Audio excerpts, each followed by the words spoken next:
Entonces, muy bien, muchas gracias. Buenas tardes a todos y a todas. Buenas tardes, Rubén. Buenas tardes, Maxi. Estamos, retomando en el día de hoy la cursada de acuerdo a cómo habíamos planificado los temas que están todos allí disponibles en el campus y en el espacio de nuestra materia, planificación y evaluación pública. En el día de hoy vamos a desarrollar, Rubén va a desarrollar el tema de la sistematización, la sistematización de experiencias como un punto, de esta unidad 8, que nosotros hemos comenzado el cuatrimestre con esta unidad 8, trabajando los temas de evaluación, de políticas y programas, y también hay un punto allí, en esa unidad, destinado a trabajar sobre la sistematización de experiencias, y para eso, hemos preparado, la clase de hoy, que va a tener, algunos disparadores, luego una presentación, y como siempre estamos abiertos a que ustedes nos interroguen sobre la presentación y podamos abrir un diálogo para poder mejorar toda nuestra presentación y también profundizar los temas con la participación de ustedes. Entonces, dicho esto, le paso la palabra a Rubén para, ir desarrollando este tema. Cualquier cosa estamos a disposición y tienen ustedes el chat para hacer comentarios o abrir el micrófono y hacernos preguntas. Desde ya, gracias, y entonces empezamos la clase. Gracias, Mario. Gracias, Maxi. Buenas tardes a todos y todas. Efectivamente, como dice Mario, situados en unidad 8, trabajamos sistematización de experiencias, ¿no? Y está bien interesante que esté también en el programa esta cuestión del punto de vista conceptual como metodológico, porque de alguna forma es solidario y acompaña y enriquece todos los procesos que se despliegan, en particular, si bien dentro de la planificación no directamente, sino más bien de este proceso de revisión, de mirada, que ya nos invita a la misma evaluación, ¿no? Nos invita justamente a valorar, a mirar la información, qué estamos haciendo, cómo lo estamos haciendo, aprender y mejorar respecto de esto, ¿no? Como grandes palabras claves de la evaluación. Y la sistematización y sistematización de experiencia en especial, en particular, siguiendo Carjara, es el autor un poco que estamos siguiendo con distintas bibliografías y es muy consistente en la idea. O sea, uno busca un texto de Jara, no sé, de los años 80, de los 90, de los 2000 o de 2018, como un libro que ha publicado en 2018 sobre sistematización, y van a ver que, digamos, ha enriquecido en todo caso el vocabulario, las categorías, pero lo esencial de la propuesta de sistematización de experiencia sigue vigente y está allí presentada en todos los textos que él trabaja. Entonces... ¿Puedo interrumpir un segundo? Sí, claro. Dale, Josefina. Sí, a mí, yo la clase pasada me tuve que retirar un ratito antes y le había pedido a una compañera que les pregunte si tenía que preparar algún tema o algún texto, para esta clase. Y me había dicho que tenía que preparar el de sistematización. No sé si fue un error o no. Yo lo preparé, igual no me molesta, pero si no, lo escucho a ustedes. Está muy bien, no fue ningún error. Es así. Lo que hemos aclarábamos también y lo fuimos comentando como... Creo que tal vez ustedes no nos registraron del todo cuando... Esto de alguna forma lo dijimos ya desde el inicio del año, pero fuimos un poco más claros y más enfáticos también, y de ponerlo, en marcha, y hacerlo así, e ir haciendo disparadores de nuestra parte, o sea, presentando los temas, conversándolo con ustedes, y a su vez que ustedes con la lectura de los textos específicamente puedan hacer sus propias presentaciones. Así que está bien, Josefina, que lo tengan, que lo hayan hecho, y sabiendo que vos tenés tu presentación, vamos a desarrollar la clase de hoy. Podemos, creo que vos tenés 4 o 5 diapositivas armadas, ¿puede ser? Sí, tengo un par más, pero igual no, 5 o 6. No hay problema. Perfecto. Del texto de Jara también. Sí, exacto. Buenísimo. Bueno, con más razón, me parece que tranquilamente podés traer tu PowerPoint. Yo te voy a decir en qué momento, y desde ya que vamos podemos ir comentándolo con lo que vos has leído y has preparado, ¿no? Y luego, en todo caso, podemos mirar tu Power y vamos haciendo los comentarios de forma conjunta.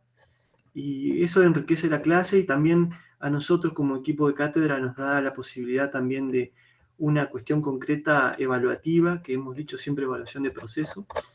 Por lo tanto, también te vamos a pedir que lo envíes. Así hicimos, Maxi, ¿no? Vamos a abrir en el campus una tarea para ir subiéndolo allí a los PowerPoint que le vamos pidiendo. Así que fíjate que en el campus se va a abrir una tarea justamente donde vos puedas subir este Power que armaste para hoy. Genial. Gracias.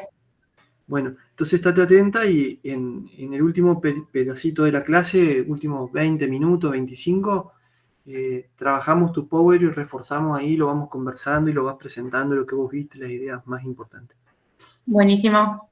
Bueno, entonces les decía, estamos siguiendo los textos de Jara, están allí subidos en la bibliografía obligatoria, y él plantea, entre otros autores también, ¿no? Pero como seguimos el texto de él, sistematización de experiencia, ¿no? Lo trae claramente.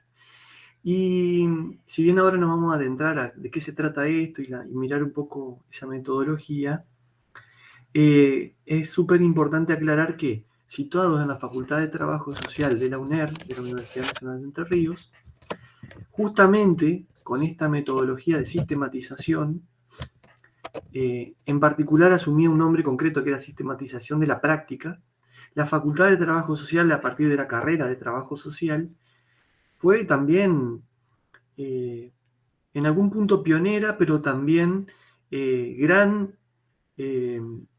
primer lugar, una de las primeras instituciones digamos que utilizaron esta metodología, y ha sido una metodología sumamente fuertemente instalada en la facultad, lo que era sistematización de la práctica, ¿no? O sea, la metodología de base era la misma, solo que en vez de ser de experiencias, eran de las prácticas justamente de trabajo social. Así que allí, incluso este autor que estamos siguiendo, Oscar Jara, en un libro de 2018 que él saca sobre este tema, menciona a Mercedes Gañetén, una docente, profesora también de la Facultad de Trabajo Social, que actualmente creo que vive en Buenos Aires, y forma parte de una red vinculada a la sistematización, donde, siendo docente de trabajo social, justamente también allí volcaba su conocimiento y era una de las que más anudaba y, digamos, nucleaba un poco toda esta movida de la sistematización. Así que la facultad en particular conoce muy bien de lo que se trata de sistematización de la práctica. Así que en la biblioteca de la facultad hay muchísimos ejemplos de estas experiencias, sistematizaciones concretamente, pero también para ser completos, así como contamos con parte de la historia, también contarles que, un poco yo diría lamentablemente para mi manera de ver, como dice el dicho, muchas veces tiramos el niño con el agua sucia a la bañera, ¿no? Se va todo junto.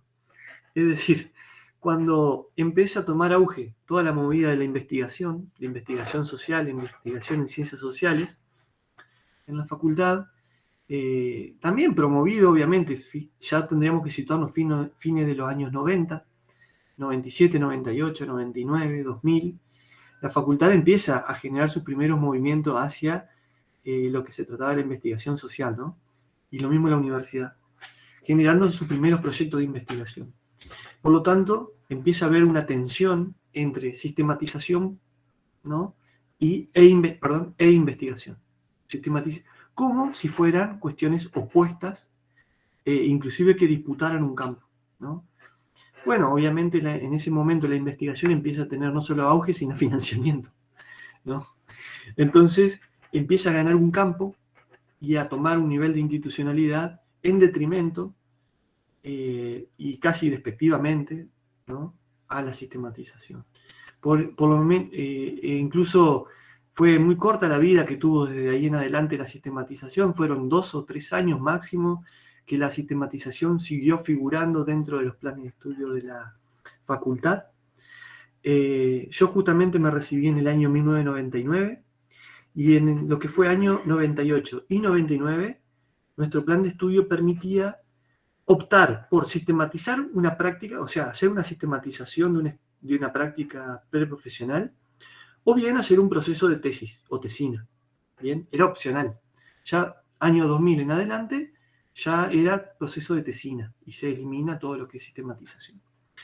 Así que bueno, y se los traigo así como una nota de color, pero que tiene que ver con la historia y la política y la manera también muchas veces de pasar de los extremos, nomás, nuestra propia historia de la querida Facultad de Trabajo Social, ¿no?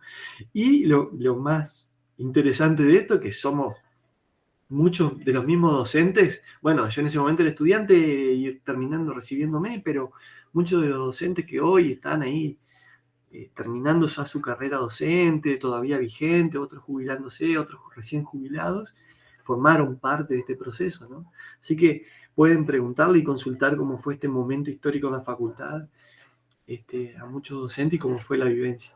Pero, nada, lo traigo acá porque me parece que, bueno, da el pie también la temática, ¿no? Entonces, bueno, ahora también para que vean un poco, ese es muy importante y lo hemos hecho muchas veces en esta cátedra, que no solamente es leer un autor, sino también saber un poco de dónde es, quién es, si vive, si no vive, en qué trabaja, dónde está ubicado, en qué momento epocal habla ese autor, ¿no? Lo hicimos así muchas veces con cada texto que traemos. Lo hicimos con Matus en especial porque, bueno, es un autor fuerte de referencia, un clásico en la cátedra. Y Oscar Jara, a su vez, como todavía sigue produciendo materiales, se presta entrevistas, produce, sigue trabajando, hemos encontrado algunos materiales interesantes, muy cortitos, en video, que bueno, si está la oportunidad que salga bien lo tecnológico de compartirlo y se escuche bien, vamos en todo caso, ponemos primero como disparador estos dos videos cortos de 4 minutos cada uno de Oscar Jara, uno en donde él comenta un poco estas diferencias metodológicas, conceptuales entre un proceso de investigación social y un proceso de sistematización de experiencias, y el otro en donde él comenta muy a titulares de qué se trata un poco los momentos metodológicos de la sistematización de experiencias. Así que paciencia un segundo mientras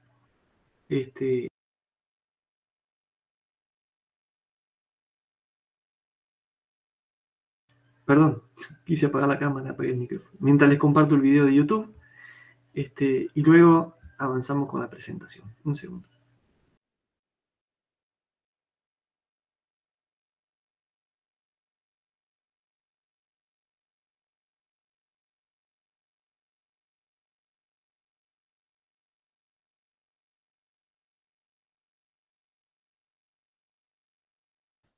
Me confirman cuando se escuche, por favor. Ok.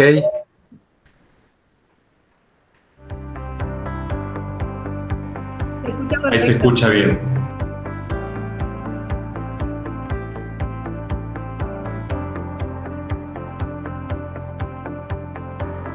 La sistematización de experiencias se relaciona muy estrechamente con la investigación en acción participativa, pero tiene una característica particular, que mientras en la investigación en acción participativa la idea es que primero la investigación sirva para la acción y segundo que la gente participe en el proceso de investigación, puede entrar cualquier temática. Podemos hacer una investigación en acción participativa sobre, no sé, la problemática sanitaria de un barrio. O podríamos hacer una investigación participativa sobre los usos del suelo y de la tierra, o sobre la producción, o sobre nuestras raíces étnicas, o sobre la población y la niñez y la juventud y su problemática. Todos esos podrían ser objetos de investigación, acción participativa. Pero si queremos hacer una sistematización de experiencias, tenemos que hacer una reflexión sobre la experiencia de esos sujetos, de esos protagonistas, de esas situaciones que hacen su propia reflexión. Entonces, teniendo un carácter participativo y también de resultado para la acción, al igual que la investigación en acción participativa, no se sistematiza cualquier temática, se sistematiza la experiencia vivida. Entonces, ese es el aporte particular que puede perfectamente combinarse con otros procesos de investigación, acción participativa e incluso con otros proyectos de investigación. Es decir, si yo estoy trabajando en una zona rural y sistematizamos una experiencia de un proceso de extensión que se ha desarrollado, ahí seguramente van a haber temas que tienen que ver con agricultura, con agronomía, con química, podría verse con un análisis de suelos, podría trabajarse el tema del cambio climático o las condiciones ambientales, podríamos meter muchos elementos de otras disciplinas incluso, de investigaciones que tienen que ver con la experiencia que estamos sistematizando. Y ahí hay una doble alimentación. La experiencia concreta y la sistematización aporta a esa investigación más global y así como esa investigación más global aporta al proceso de sistematización. Entonces no niega uno con la otra.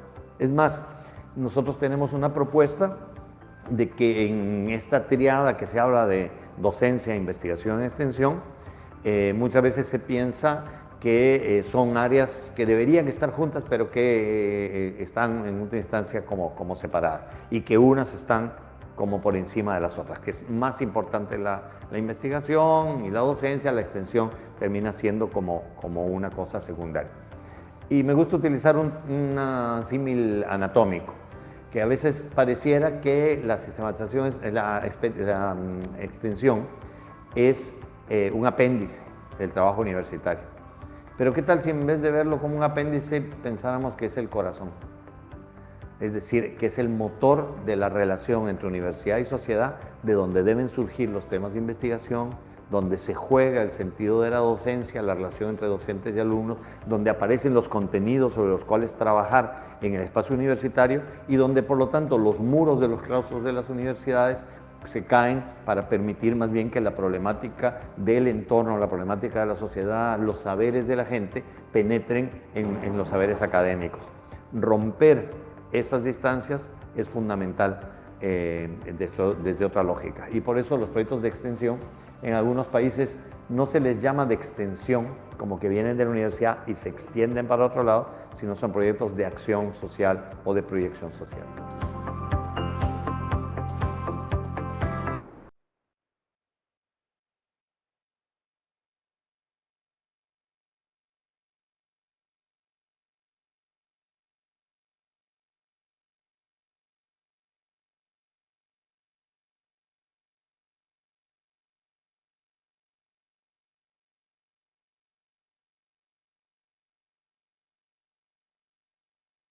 Metodología de la sistematización de experiencias, pues muchas veces se busca una especie ya de receta establecida, de pasos, y hay gente que dice que quisiera saber los 3 pasos, los 7 pasos, y en realidad, pues la propuesta nuestra, que viene de una reflexión que hemos hecho desde nuestra práctica de educación popular, más bien habla como de momentos metodológicos más generales, que básicamente los hemos ejemplificado en 5.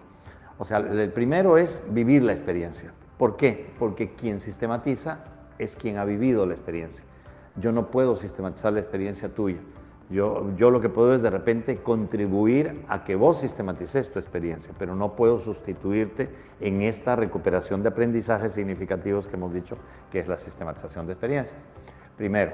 Segundo, el segundo momento, o sea, quienes han vivido la experiencia tienen que hacer un plan de sistematización, en el sentido de que tenemos que proponernos qué queremos sistematizar, para qué queremos hacer esa sistematización, en torno a qué aspecto principal vamos a centrarnos, porque nuestra experiencia está llena de muchas cosas, entonces a dónde nos vamos a concentrar, qué fuentes de información tenemos para poder hacer esa reflexión crítica, y por otro lado, bueno, cómo, cuándo lo vamos a hacer. Entonces todo eso, el plan de sistematización sería como un segundo gran momento, que tiene distintas técnicas y procedimientos para hacerse, pero que, como entiendes, pues puede ser muy variable. Un tercer gran momento que es fundamental es la recuperación del proceso de la experiencia vivida. Porque algo que caracteriza la sistematización de experiencias es que si yo quiero rescatar aprendizajes de la experiencia, tengo que reconstruir, tengo que recorrer ese camino ya recorrido, digamos, recorrerlo nuevamente, pero con una mirada crítica y analítica. Entonces hay un proceso de reconstrucción de experiencias que es típico de esta forma de producción de conocimiento. Hay otras formas de investigación de la práctica, la evaluación o investigación en acción participativa, que también tocan elementos vinculados a experiencias, pero no todas esas modalidades reconstruyen el proceso de la experiencia. Y este es un momento clave porque al reconstruir la experiencia yo empiezo a tomar distancia de lo que yo he vivido. Yo lo puede ser que lo tenga en la memoria algunas cosas, pero a la hora de ir en esa reconstrucción a identificar los registros, las notas, lo que la gente dijo, lo que hicimos, primero voy a descubrir muchas cosas que no recordaba que estaban. Segundo, voy a descubrir la lógica, la secuencia que tuvo el proceso y que yo de repente no lo hice intencionadamente. Entonces empiezo a explicitar o descubrir cuál fue la lógica del proceso. Tercero, voy a tener una mirada panorámica que solemos no tener. Siempre tenemos una mirada más puntual. Estamos haciendo esto ahora, mañana vamos a hacer esta otra cosa. Pero recoger o recorrer todo lo que ya hemos hecho para ver por qué camino hemos llegado a donde estamos, no acostumbramos a hacerlo. Entonces la reconstrucción histórica es un momento que es fundamental. Pero solo como base del momento realmente clave, que es la interpretación crítica. O sea, cómo convertir ese relato de lo que hemos vivido en aprendizajes significativos. Entonces, ahí supone un trabajo de teorización, supone un trabajo de reflexión crítica que relacione los elementos. Este proyecto que teníamos tenía esta intencionalidad, pero luego ocurrió tal cosa porque pasó esta cosa, porque llegó tal acontecimiento, luego nosotros hicimos esto que generó esto y por lo tanto hubo una nueva etapa donde el proceso se transformó. Entonces, al identificar esos momentos de cambio y identificar la lógica del proceso, podemos empezar a interpretar entre la intencionalidad de lo que queríamos hacer y lo que realmente pasó, las distancias, las diferencias, y ahí construir un aprendizaje y decir, bueno, en nuestra experiencia realmente hemos aprendido que la participación de la gente, por ejemplo, ha sido clave cuando nosotros hemos logrado engancharnos con las propuestas que la gente traía. Porque cuando lo hicimos a partir de algo que nos interesaba, pero no recogimos las propuestas de la gente, no nos funcionó. Y entonces de los errores y de los avances vamos rescatando aprendizajes y ahí esa interpretación crítica se convierte, digamos, también en recomendaciones para el futuro. Quiere decir que la próxima vez que vayamos a hacer una experiencia así, o si vos vas a hacer una experiencia también parecida a la que hemos hecho, entonces deberías tomar en cuenta esto, por lo menos que en nuestra experiencia ha ocurrido. O sea, no meter la pata en el mismo lugar, ni que otras personas metan la pata donde nosotros ya la metimos. Esa es la parte de la interpretación crítica. Y el último momento es precisamente eso, comunicar, compartir estos aprendizajes. No es una reflexión que yo hago una interpretación y me quedo con mis aprendizajes y para mí, sino que esto lo comparto, lo comunico con las personas con las que he vivido la experiencia, con otras personas que tienen experiencias similares o otras personas que podría ser interesante que supieran el tipo de experiencia que hemos hecho. Claro, esto tiene muchas variantes dependiendo del tipo de experiencias en la que estamos hablando, pero digamos serían como los momentos claves de lo que podemos decir una metodología para poder identificar una experiencia, hacer un plan, reconstruirla históricamente, interpretarla, obtener aprendizajes y comunicarlos. Puede ser que dure una semana o puede ser que dure varios meses. Incluso hay sistematizaciones que se han hecho de un día de lo que se hizo a lo largo de un año. Y hay sistematizaciones que han durado varios meses. Entonces, no hay una sola forma de hacerlo, no hay una receta, pero más o menos con ese procedimiento se podría sistematizar cualquier experiencia interesante que tengamos, colectiva o incluso hasta personal.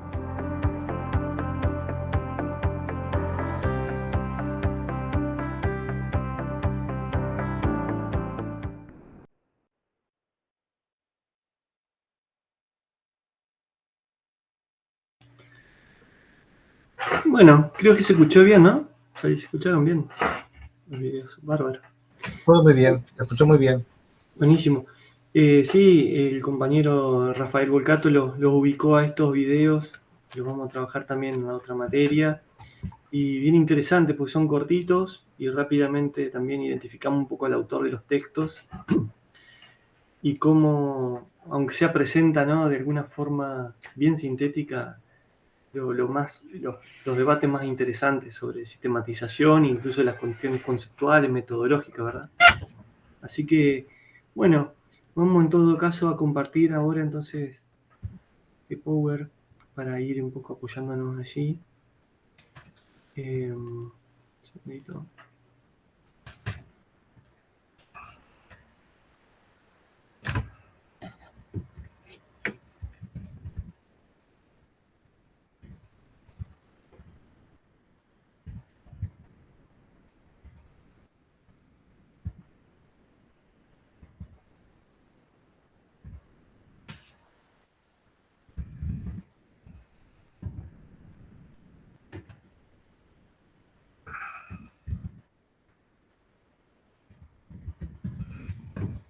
¿Lo ven correctamente? ¿Se ve bien? Sí, sí. Sí, gracias. Ahí se ve, pero no a pantalla completa. No, está en modo no presentación, digamos, ¿verdad? Ajá. Bueno, vamos, mientras se pueda identificar el tamaño de la letra, lo hago de esta vía y si no, paso a pantalla completa, pero pierdo de vista a ustedes. Un segundito. Bueno, acá un poco para también ubicar, no se dijo aquí en los videos ni lo alcancé a presentar en el vínculo con que yo mencioné sobre la Facultad de Trabajo Social, pero es importante que toda esta movida, donde prendió sistematización de experiencias, tiene que ver un poco con estas décadas que se mencionan acá en el Power, que tiene que ver con los años 70 y 80, a raíz, digamos, de una impresionante, dice, multiplicación de experiencias de educación popular, ¿no?, en América Latina. Es decir, todo el proceso de educación popular, digamos, desde la metodología de ¿quién?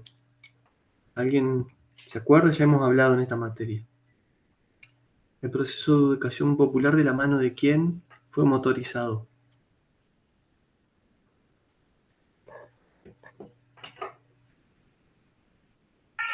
¿De Freire? De Paulo Freire, correcto. Sí. Todo este proceso de educación popular, digamos, que en América Latina efectivamente tuvo su vigencia, tuvo su momento, digamos, sienta de alguna forma las bases para todos estos procesos que tienen que ver con la sistematización de experiencias, ¿no? O sea, la concepción de la educación popular, el lugar del pueblo, de lo popular, de la manera, del enfoque, de la no neutralidad respecto del compromiso con el pueblo, con lo popular, como que va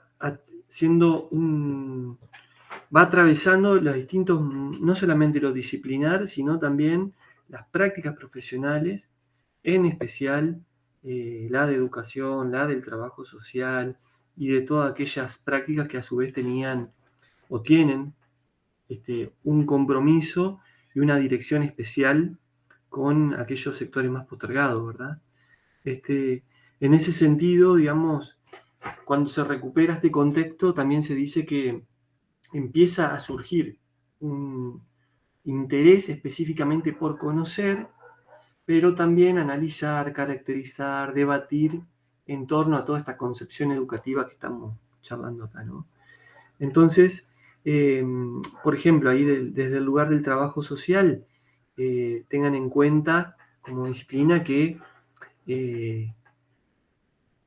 ya incluso antes de estos años 70, 80, trabajo social ya venía haciendo sistematización de prácticas. Y lo viene haciendo, lo dice Jara en su libro también, haciendo una recopilación histórica, porque trabajo social un poco se sentía con la autoestima un poco baja, ¿no?, respecto de todo lo que era la cuestión disciplinar y sobre todo el desarrollo de marcos teóricos. Entonces, la producción de conocimiento a través de la vía de la sistematización era muy interesante y era una manera también metodológica concreta que la disciplina y el campo del trabajo social se fue apropiando para justamente ampliar ese campo de conocimiento. Pero bueno, obviamente con sus limitaciones y sus alcances. Entonces, acá sigo en la diapositiva. Estas investigaciones, reflexiones, análisis y polémicas se realizan en dos ámbitos. Por un lado, el ámbito de la investigación en educación de adultos, la educación popular, y el ámbito de la práctica y la reflexión de esos mismos educadores y esos mismos educadoras populares, ¿no? O sea, por un lado, análisis sobre y la investigación sobre el campo de la educación, y otro sobre la práctica y la reflexión de esos mismos educadores, ¿no? Así que, como lo decía Jara recién en el video, ¿no? La sistematización de experiencia la puede hacer, o por lo menos es el primer insumo, quien vivió, ¿no?, esa experiencia. Es un punto importante y clave de partida. Bueno, acá traemos una cita, dice: precisamente la sistematización de experiencias desde un enfoque de la educación popular significa o va a significar uno de los instrumentos privilegiados justamente del cuestionamiento y de búsqueda de alternativa a los métodos ortodoxos, positivistas, que dominaban el campo de la investigación y la evaluación educativa. Y allí arrima una primer caracterización, a modo de conceptualización general sobre qué es sistematizar experiencias, ¿no? Entonces, él dice, bueno, una primera cuestión, que la palabra sistematización, utilizada muchas veces en otras disciplinas, la asociamos rápidamente a clasificar, ordenar, catalogar datos, informaciones, ponerlos en sistema, ¿no? Sería, digamos, una forma bastante común de cuando uno dice, bueno, una lluvia de ideas sobre qué sistematizar es un poco esto, ¿no? Ordenar. Y es correcto, pero en el sentido de la sistematización de experiencia, atado un poco a este contexto histórico de educación popular y del trabajo en procesos sociales, dice, lo utilizamos en un sentido más amplio, referido no solo a ordenar datos, informaciones que se recogen, sino también a obtener aprendizajes críticos de esas experiencias, ¿no? De nuestras experiencias. Por eso no decimos solo sistematizar o sistematización, sino sistematización de experiencias. ¿Se ve muy chiquito, Maxi, o se ve bien ahí? Se ve un poco. Se ve un poquito chico. Un poco lejano, sí. sí. ¿No? Sí, los títulos se leen bien, pero por ahí ya el texto no. El texto ya no. Bueno, voy a intentar hacer un poco de achicarlos a ustedes y aumentar acá. Ahí va. Ahí se ve mejor. Mejor, ¿eh? Sí. Bueno, ahí vamos a seguir ahí. Entonces, quería hacer una reflexión ahí, más, Rubén, si me permitís, porque me parece que, a ver, una pregunta para nuestros alumnos y alumnas. Entonces, ¿quiere decir que si yo no viví la experiencia, entonces yo no puedo sistematizar la experiencia? A ver cómo es esto de que estaba colocando Rubén. No, en el texto, en el video de Jara dice que no, que podés ayudar a sistematizar la experiencia de la persona que la vivió, pero si vos no la viviste, no la podés sistematizar. Entonces, a ver, entonces, ¿cuál sería el rol que tenemos nosotros? ¿Para qué estamos viendo esto? Si nosotros no vivimos la experiencia, entonces listo. Para ayudar a sistematizar a los que vivieron la experiencia. Entonces lo que vamos a hacer nosotros es justamente, por eso estamos viendo sistematización de experiencia, ¿verdad? Porque una habilidad que nosotros tenemos que desarrollar, digamos, conocimiento y competencia para poder desarrollar sistematización de experiencias, es que muchas veces los grupos de población que han vivido la experiencia precisan, digamos, o de un facilitador, de un provocador, de un organizador, porque fíjense que todos estos 5 puntos que colocaba Jara, digamos, es que la idea es que se puede trabajar con las personas que han vivido la experiencia, ¿verdad? Es decir, que allí, digamos, hay una relación que yo diría que es como la experiencia, el grupo que protagonizó la experiencia, pero también otros grupos, como por ejemplo nosotros, digamos, que podemos ser los diseñadores de la propuesta, del camino, digamos, ¿no? De cómo ir haciendo la sistematización. Es obvio que, digamos, allí está un poco la cuestión de por qué estamos viendo esto, ¿verdad? Entonces, sí, lo que hay ahí es una cantidad de recursos metodológicos que justamente colocan una vigilancia epistemológica y una vigilancia metodológica en relación, digamos, a los cuidados que hay que tener cuando uno realiza, digamos, o contribuye o aporta a la sistematización de experiencia de algún grupo de población, de una organización social, de una institución, de un conjunto de personas, en fin, ¿no? Pero, por ejemplo, si yo quisiera sistematizar la experiencia de todos los kayakistas que viajaron de Rosario hasta la ciudad de Buenos Aires, digamos, aunque yo no haya estado recorriendo junto con ellos, digamos, ese recorrido, yo podría hacer, digamos, una sistematización de la experiencia conjuntamente con ellos, digamos, ¿no? Es decir, disponiendo de todas las herramientas que vamos a ver ahora. Pero nada, lo decía porque a veces, es decir, si usted, o sea, la afirmación suelta, digamos, ¿no? Si usted no participó de la experiencia, entonces usted no la puede sistematizar, tiene, digamos, unos tonos ahí que hay que conversarlos, pero un poco eso que traía Laura, digamos, me parece que lo pone en el justo punto, ¿verdad? Así que nada, un comentario. Sí, y incluso vos decías, Mario, claramente, el rol de facilitador, digamos, ¿no? Es decir, competencias, habilidades, por eso es importante manejar esto, como también hemos dicho también para la planificación, para la evaluación, porque también es una fuente de trabajo. Es decir, claro, poder hacer el rol de facilitador del proceso de sistematización puede ser un servicio concreto que uno puede brindar en un trabajo a terceros, digamos, en donde, bueno, él no vivenció, como bien se estaba diciendo, no vivenció un proceso determinado, pero sí puede lograr despertar en el resto la experiencia de la memoria, de la descripción, del relato, digamos, ¿no? Para luego sacar algún aprendizaje, ¿no? Una mirada crítica con cierta distancia. Así es. Claro, yo pensaba también en eso, que además de la habilidad, digamos, de poder sistematizar, una persona que no esté trabajando en esto no es algo tan fácil. Entonces, el hecho de que nosotros podamos facilitarle esto para poder así alcanzar, digamos, un análisis crítico, que es como el primer punto, digamos, para la sistematización, digamos, como el punto más importante en realidad, que no es fácil de hacerlo. Exactamente, es así. Pero después lo dice Jara también, dice, tampoco hay muchos fantasmas alrededor de esto, se habla de mucha complejidad. Es decir, por supuesto, hay un conocimiento técnico, y lo estamos viendo acá, ¿verdad?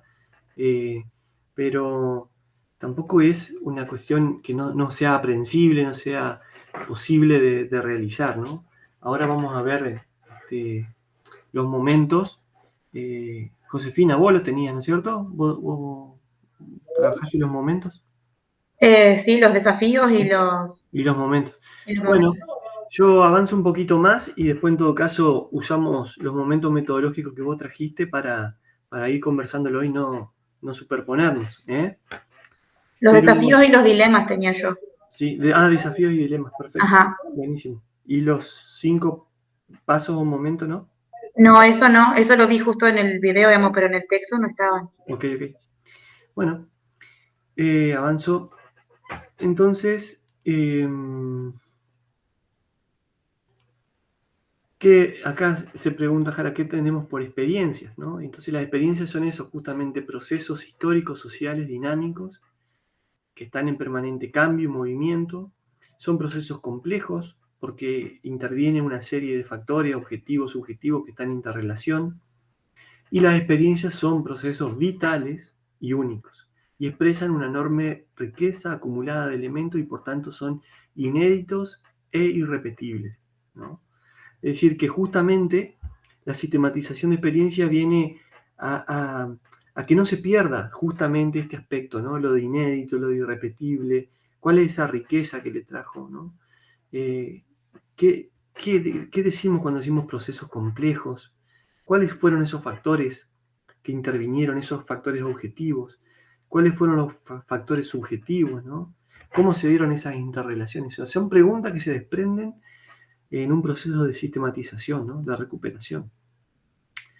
Y acá, poco para caracterizarla, ¿no? ¿Qué elementos tener en cuenta de una experiencia? Bueno, el contexto, las condiciones del contexto y el momento histórico en el que se da una determinada experiencia, las situaciones particulares que la hacen posible, seguramente muchas otras posibles situaciones quedaron a la deriva, no llegaron a ser, y esta sí lo fue. Entonces, también conocer las causas, conocer las condiciones que dieron lugar a determinada experiencia.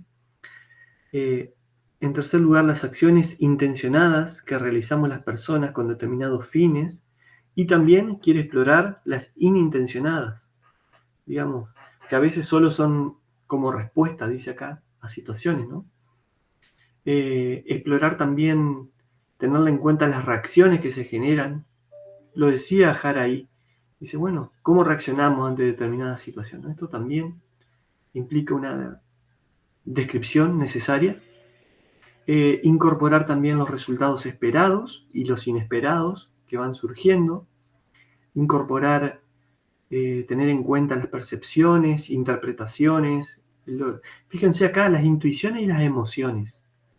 Que interesante porque acá no se trata solamente de lo que puedo describir en términos objetivos de lo ocurrido, de acciones concretas, sino también de incluir en este momento, digamos, las intuiciones y emociones de las personas, de los actores, digamos, que intervinieron.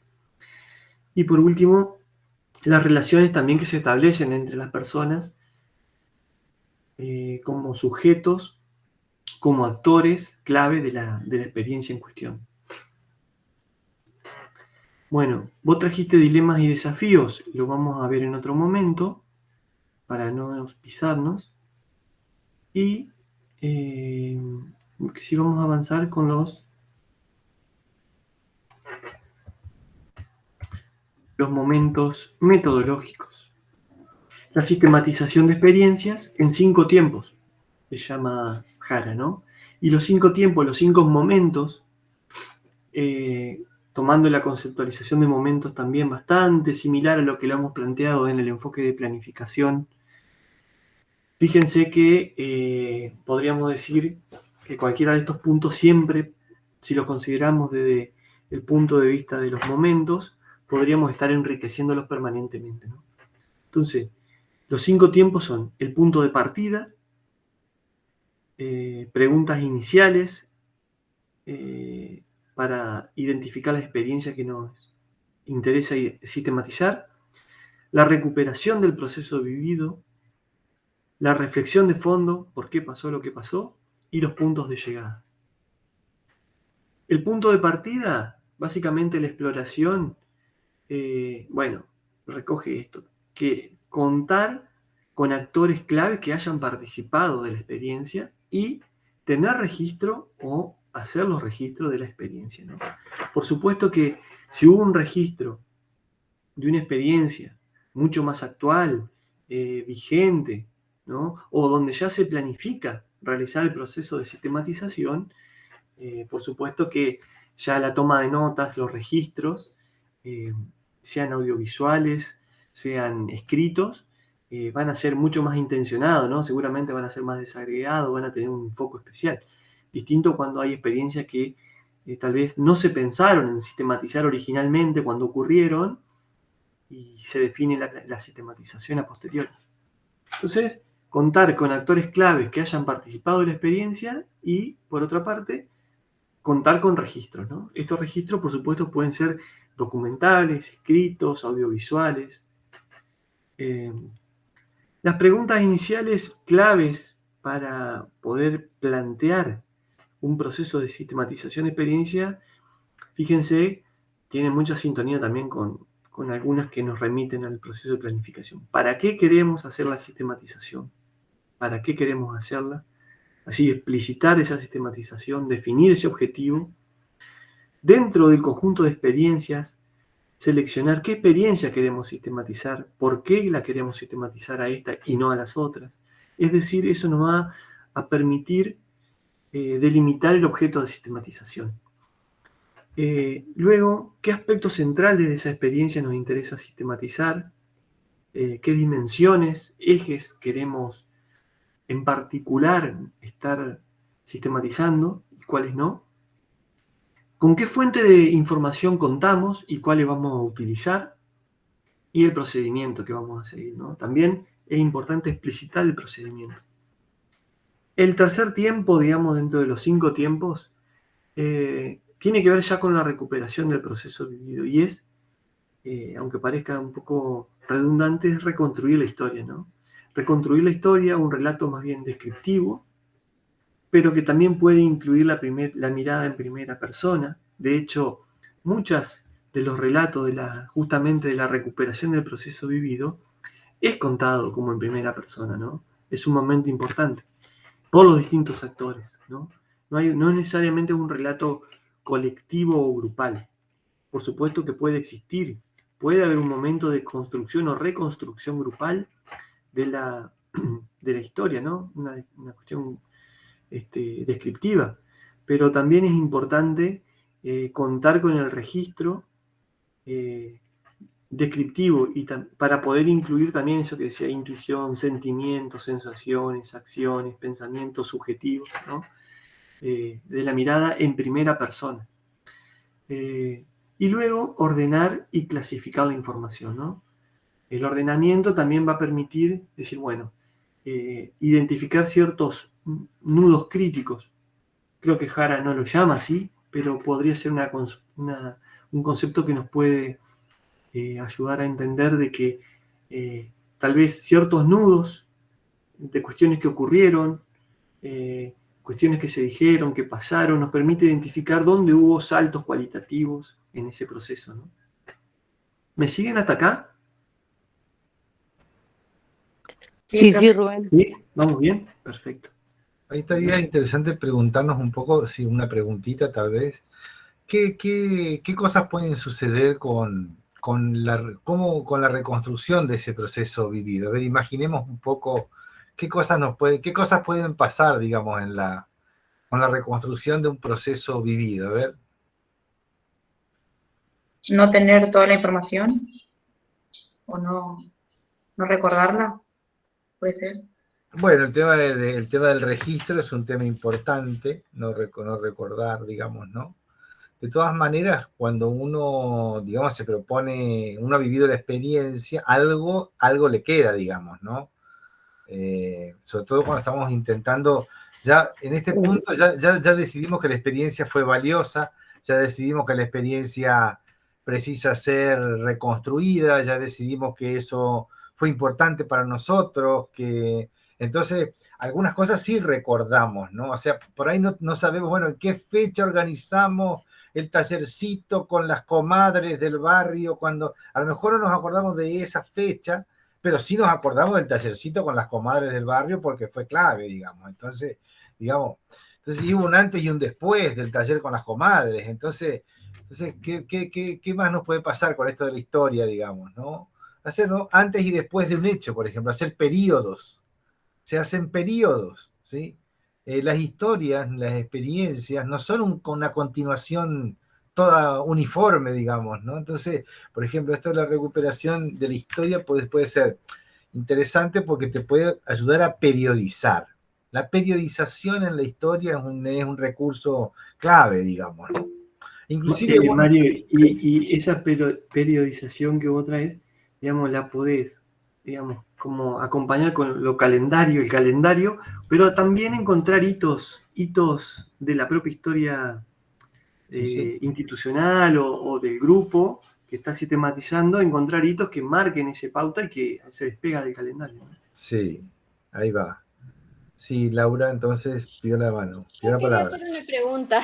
¿Qué papel juega? O sea, vi que Jara dice que el papel de la subjetividad también es importante, pero ¿hasta qué punto la subjetividad de la persona que hace el relato de la experiencia vivida puede modificar o puede generar ruido, por decirlo de una manera, en lo que cuenta, en la experiencia? No sé si se entiende lo que quiero decir.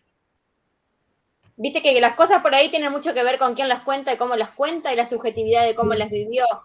¿Va en la capacidad de la persona que dirige la sistematización hacer esa diferencia? A ver, Mario, no sé vos cómo lo va. No sé, porque está yendo. ¿Dije algo muy malo? No, para nada. Yendo, digamos,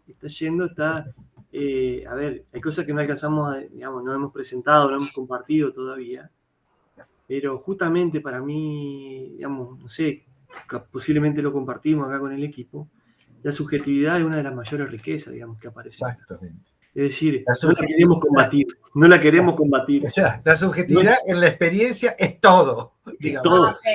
Es todo, digamos, ¿sí? O sea, y es justamente esta construcción de conocimiento alternativo al famoso saber científico, entre comillas, y objetivo y neutral. Esa subjetividad vendría a ser lo que hace el kit de la sistematización de este tipo de sistematización. No hay ninguna experiencia que se pueda objetivar, porque las experiencias son de gente de carne y hueso, y la gente de carne y hueso son sujetos y sujetas individuales o colectivos, ¿verdad?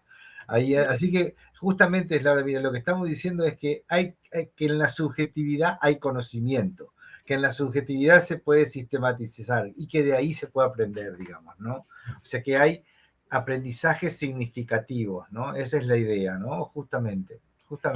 A tal punto de que hay a veces, Sí. si por ejemplo los actores intervinientes pueden incorporar, ¿viste? No sé si alguna vez usaron esos programitas para hacer video ahora en la computadora, que vos pones el video y como en un segundo canal pones el audio y en otro canal un subtítulo y en otro, como que te... Bueno, esto sería, uno podría tener un relato lo más descriptivo y total, con todas las comillas del mundo objetivo posible, objetivado por cada uno, pero a su vez, mientras va recorriendo la línea de tiempo, también puede ir incorporándole sentimientos de cada cosa que fue pasando, es decir, sensaciones, sentimientos, reacciones, qué cosa generó movimientos dentro del grupo en términos de reacciones positivas, negativas, o sea, se releva, ¿viste?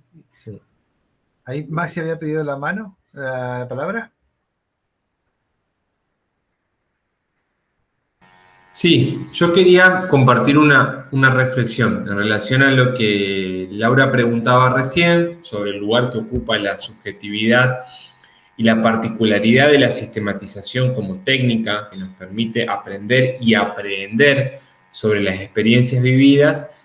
Les propongo que puedan pensar lo que Jara decía en el video y lo que nos compartía, no solo en términos metodológicos, como una técnica posible de ser utilizada para reconstruir procesos vividos en los cuales necesariamente tenemos que ser o formar parte. Porque si bien hay un aporte que cuando vamos a los textos y cuando los discutimos, como lo estamos haciendo en esta clase, vemos que se trata de una propuesta metodológica que permite, reconocer, recuperar, revisar y aprender sobre determinados procesos, y por eso la idea de la sistematización de experiencias aparece en esta unidad 8 de evaluación dentro del programa de esta materia. No es caprichoso el hecho de que estemos trabajando este tema en este momento.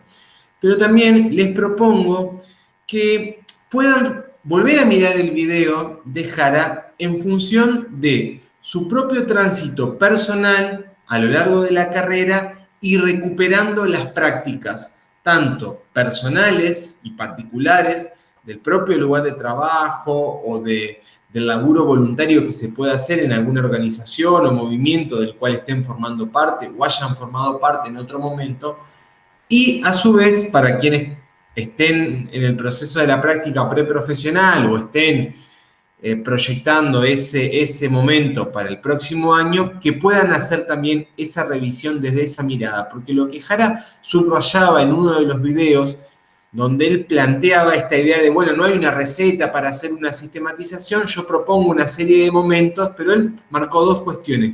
Uno, la necesidad de la revisión crítica, ¿no?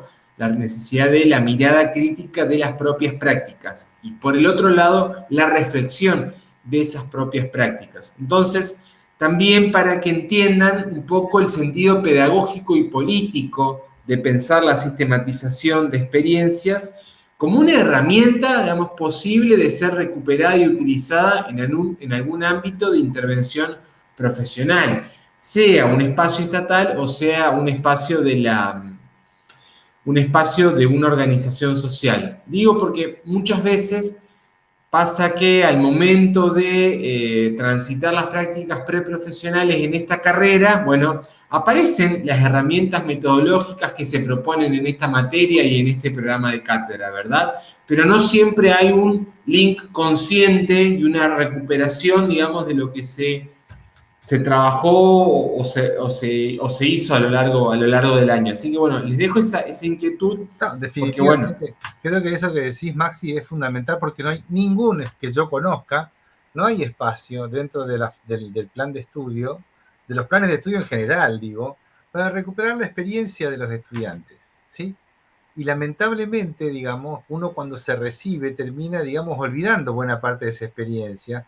Y lamentablemente la idea del graduado que en el gobierno, en el cogobierno de la universidad supone el pensamiento de esa persona que recorrió la experiencia de formación en la facultad y que salió y que se inserta en el mercado del trabajo es la que es más difícil de recuperar, ¿verdad? Porque precisamente, digamos, ¿qué es lo que sabemos nosotros de qué están haciendo, en qué están trabajando los graduados de ciencia política de nuestra facultad? ¿En qué están trabajando los graduados de ciencia política de la UBA o de Santa Fe o de la Católica, digamos, ¿no? Sería muy interesante. Quiero decir que, a ver, para autores como Edward Thompson, que es un ecologista y marxista, historiador inglés, digamos, la experiencia es la categoría clave de la teoría, ¿sí? Él dice que la experiencia es la que te cuenta, inclusive él cuenta la historia de la formación del movimiento obrero inglés a partir del concepto de experiencia, ¿sí? Y obviamente que esa experiencia es la subjetividad, digamos, la formación de la clase obrera inglesa, ¿verdad? Edward Thompson. Él dice exactamente esto, digamos, la experiencia es lo que marca una condición vital de cualquier actor colectivo o individual, digamos, ¿sí? Entonces, a ver, el tema es que no reflexionamos sobre nuestra experiencia, por eso nos gusta meternos en esto de sistematización. Pasamos por las cosas y no volvemos a pensar lo que hicimos, digamos, ¿sí? En ese sentido, yo creo que esto de la recuperación del proceso vivido, por eso marca ahí una cuestión, ¿no? Esto de reconstruir la historia, digamos. No es una frase, es una propuesta teórico-metodológica brutal de Jara y de todo el movimiento este que, como bien decía Rubén, se tiene una gran raíz latinoamericana. No es casualidad que Paulo Freire haya desaparecido de los topes, digamos, de la institucionalidad en la educación. Por abajo sigue.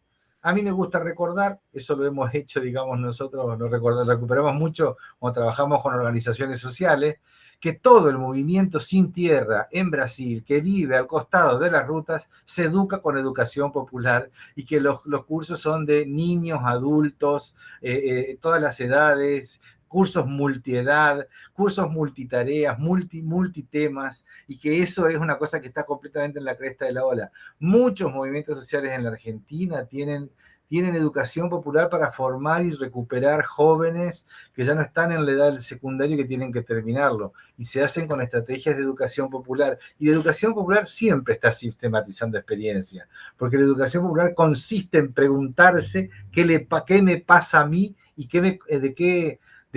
cómo estoy yo, digamos, transitando este tiempo, qué es lo que me pasa a mí, qué es lo que yo hago en relación con otros, qué es lo que estoy aprendiendo, qué es lo que preciso aprender, por qué estoy donde estoy, por qué no estoy mejor, etcétera, ¿sí? Hay como una serie de, justamente, a ver, todo esto de sistematización de experiencias se enlaza con la pedagogía de la pregunta, que lo hemos mencionado varias veces aquí, digamos, ¿no? Se enlaza con esto de saber hacer preguntas. A saber hacer preguntas es como dialogar con los procesos vividos. Cuando nosotros hablamos de planificación, no estamos hablando de una receta, estamos hablando de procesos que la gente encarna en instituciones, en organizaciones, y por eso, digamos, por eso tiene este sentido la cuestión, ¿no? Así que me parece que esta es la idea. Fíjense, simplemente, a ver, una frase, y si uno se empieza a preguntar qué es reconstruir la historia, empiezan a aparecer, y ustedes deberán estar pensando, me imagino también, varias cosas sobre, digamos, cuál es la historia de ustedes, ¿no? O sea, qué periodizaciones pueden hacer. En las carreras hay periodizaciones, ¿no? En las carreras hay momentos en que estamos solo estudiando, momentos en que queremos tirar todo a la basura, por no decir una mala palabra, y otros momentos en que recuperamos, sistematizamos y nos ubicamos. Es decir, esas experiencias tienen que ver con un contexto y obviamente son de alto voltaje en términos de aprendizaje. Sí, a ti le pedí la palabra. No, digo, Mario, que es fundamental esto que estás diciendo. Si yo hubiese podido sistematizar y organizar mi vida, no hubiese cometido los fracasos, digamos, incluso fracasos que ya había cometido antes. Digo, que uno los tiene ahí y que cuando fracasa dice, ¿cómo lo hice si ya me pasó con tal cosa, si ya me pasó con tal otra? Digo. Y hace un tiempo sí vengo sistematizando algunas de las experiencias, digamos, para no cometerlas, pero es por necesidad, digamos. En este caso, lo que estoy tratando es de tomarme toda esta herramienta que ustedes están dando para tratar de tener una hoja de ruta mucho mejor, digamos, nada más. Bueno, pero eso, Atilio, es tan valioso porque la verdad que lo que uno quiere es conmover la historia de cada uno, digamos, de ustedes, no que repitan un texto. Entonces, si esto se puede pensar, justamente por eso este tema es tan interesante, ¿no? Primero porque hay que darse cuenta que, digamos, no vivimos en un eterno presente, que pareciera ser esto, ¿no? No vivimos. El tema es que, bueno, a ver, muchas cosas del consumismo está en contra de pensar las experiencias, ¿verdad? O sea, cuando uno piensa en las experiencias también intenta racionalizar la vida, que eso que vos decías, a ver, ¿por qué si ya pateé esta piedra la volví a patear ahora? O sea, tengo que pensarlo de vuelta, digamos, repensarlo, ¿no? Y uno va y patea de vuelta la piedra, Tilio, ¿me entendés? O sea, no te pasa a vos solo, nos pasa a todos, ¿sabes? El tema está en que lo metemos abajo de la alfombra. La sistematización lo que te permite es sacarlo de abajo de la alfombra, digamos, ¿no? Y bueno, nada. Y reconocer que también, como siempre decimos, ¿no? El pedazo de ignorancia que uno tiene respecto de tantas cosas de la vida es mucho más grande que el pedazo de conocimiento, ¿no?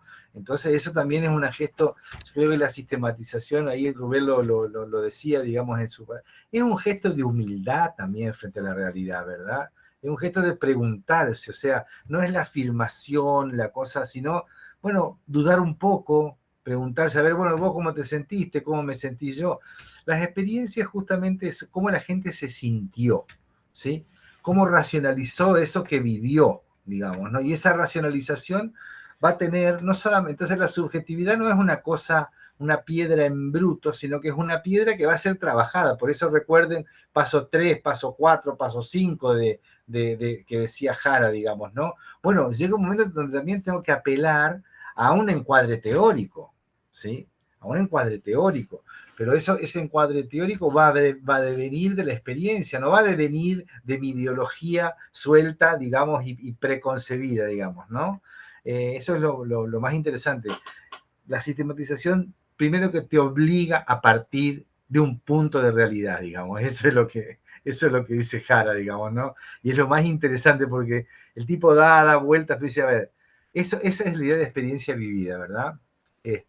También el facilitador, cuando va reconstruyendo la experiencia vivida por otros, está viviendo la de él, ¿sí? Entonces también le aparecen preguntas respecto de lo que el otro hizo, ¿sí? Entonces por eso es tan interactivo el proceso, ¿sí?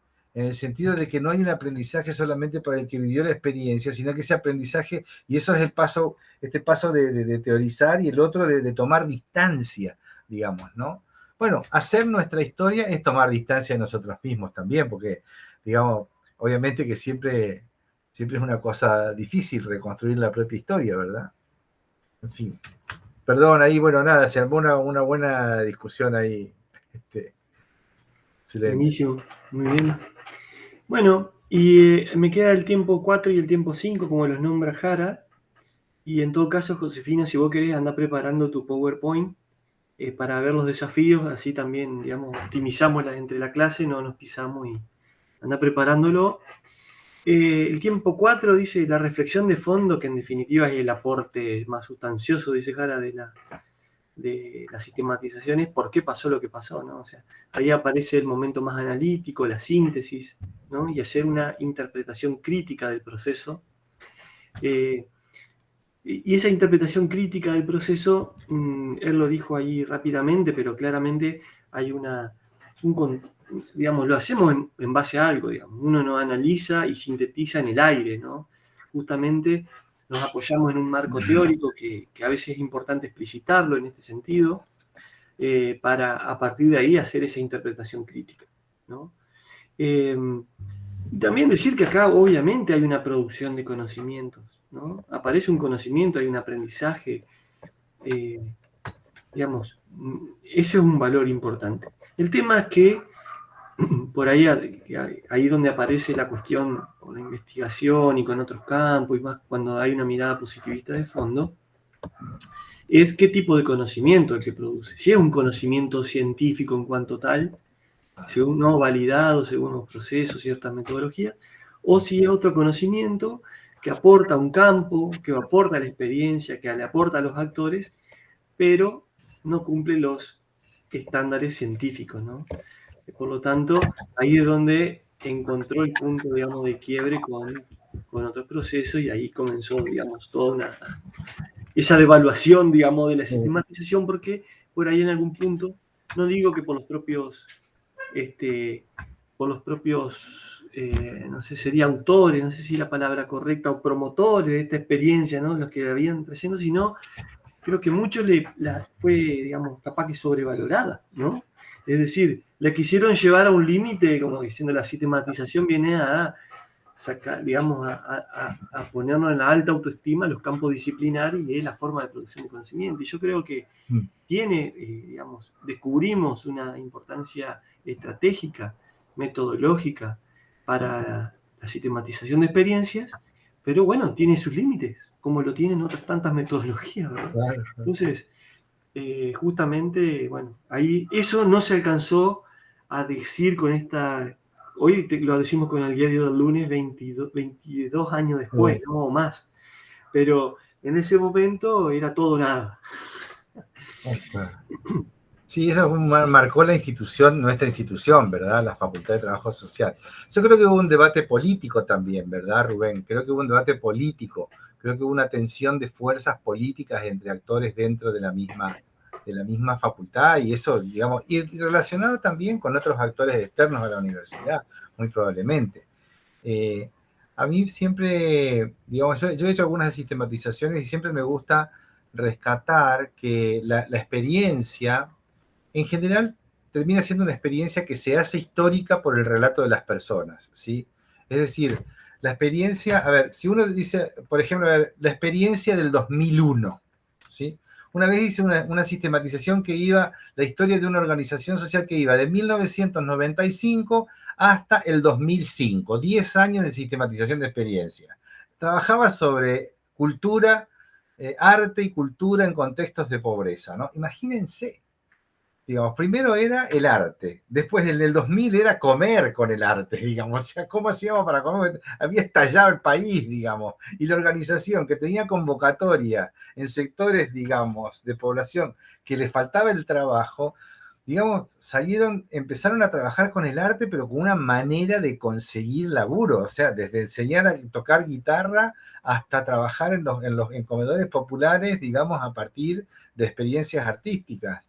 Y luego, digamos, con la salida al 2005, se recompuso la organización. Entonces fue muy interesante porque todos los relatos llevaban a hacer una experiencia, digamos, una sistematización que era antes del 2001, durante el 2001, 2002 y después del 2001, digamos, ¿no? O sea, fíjense que la experiencia no está afuera de la historia, nunca, nunca, ¿sí? Ustedes podrán tener, digamos, una historia personal, es siempre una historia que está vinculada con el momento histórico, digamos, ¿no? Con el momento histórico que nos está marcando, ¿sí? Ese momento personal, ese momento individual, ese momento grupal o organizacional o institucional está marcado por un tiempo histórico y eso aparece en la subjetividad de los actores. Eso es lo interesante. Y ahí, digamos, hay en este sentido, lo que decía Pablo Freire, yo puedo hablar con una gitana, digamos, y puedo aprender porque la gitana me puede enseñar cosas, ¿sí? Eso lo decía Pablo Freire, ¿no? O sea, y esto no, digamos, y él decía, y yo hablo con el pueblo porque el pueblo me enseña cosas, digamos, ¿no? Los campesinos, digamos, que hoy no están en ninguna universidad, son los que tienen un conocimiento ancestral sobre las semillas, por ejemplo.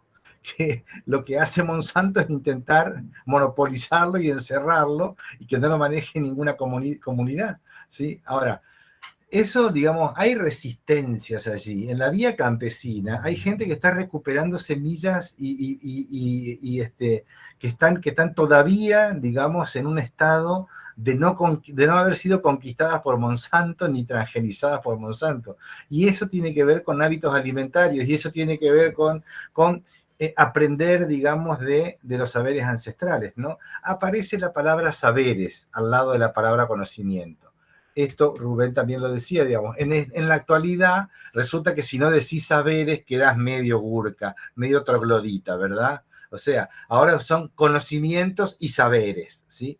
Los saberes son los que salen de acá, gente, ¿sí? Los conocimientos son los que salen de un manual de metodología, digamos, ¿no?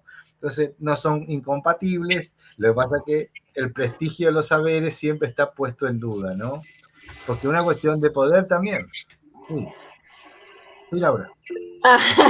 Cuando hablamos de la alimentación y la pobreza, vos utilizaste esta cuestión de los saberes ancestrales cuando hiciste referencia a que les daban de comer el arroz y que en la casa hacían el arroz del kilo y lo que quedaba lo tiraban porque no había nadie, un saber ancestral. Explicaste que le enseñara a reutilizar eso para avanzar.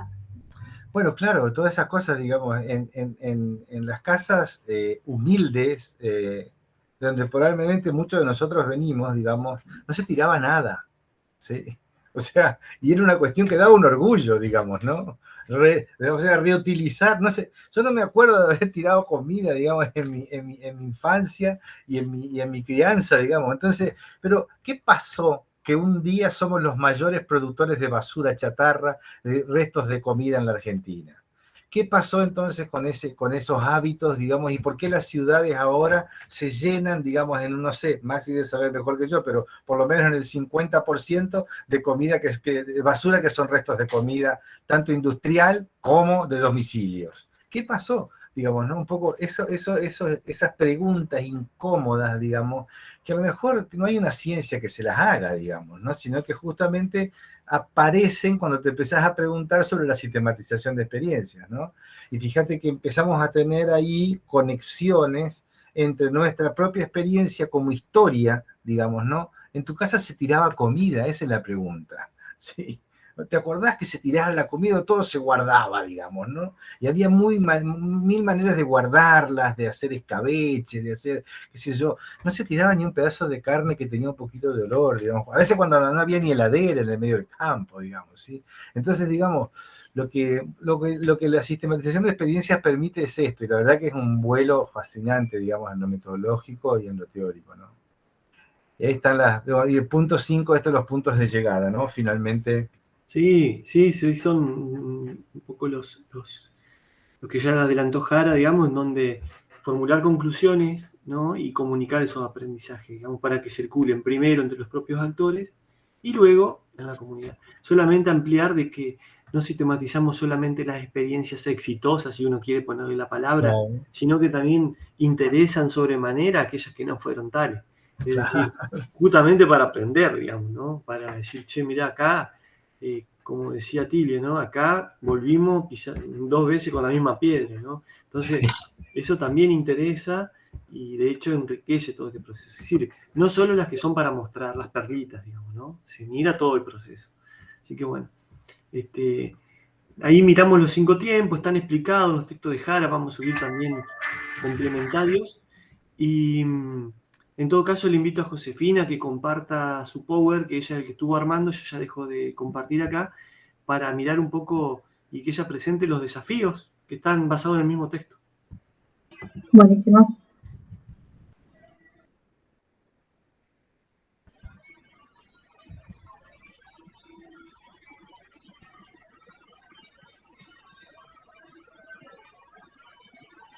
Mientras Josefina abre, solamente...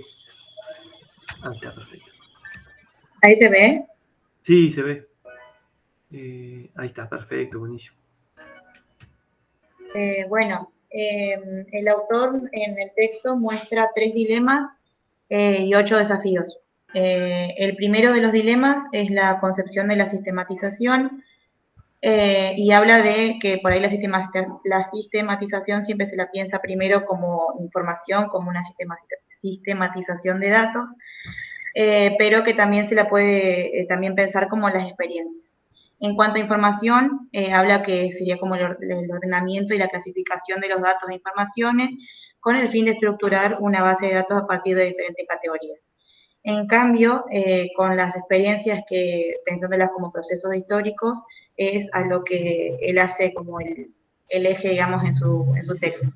Y lo piensa como procesos complejos en los que intervienen diferentes actores que se realizan en un contexto económico-social determinado y en un momento institucional del cual formamos parte.